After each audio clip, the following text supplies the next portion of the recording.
Hi guys, it's Sweet Tooth. I'm going to do a real easy cooking video in under 2 minutes. So all you're going to do is get some oil like that, and then you just get some, I'm using today is Tesco's, I'll bring it to the light, Tesco mild tandoori curry powder, which is absolutely the best I've ever come across.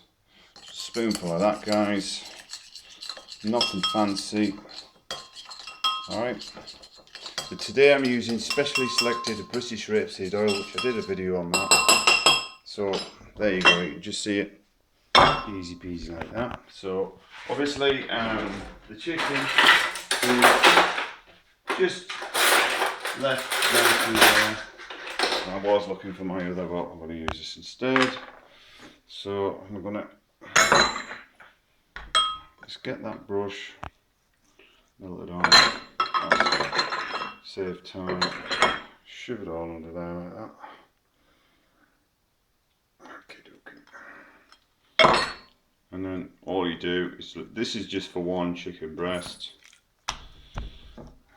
All I've used is that, and I've mixed it together to create a basic marinade, just in a little dish like that.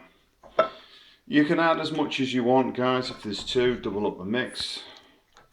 Okay, and it's just simple as that. I don't want to, I'm trying to keep my videos short and sweet. Okay, this is actually part of the set, this brush, but the other bit snapped. So what I do is then put that like that, pop that back in the fridge, guys. I'm going to do it to 2 minutes and then cook on max for 200 for 20 minutes. Bye for now.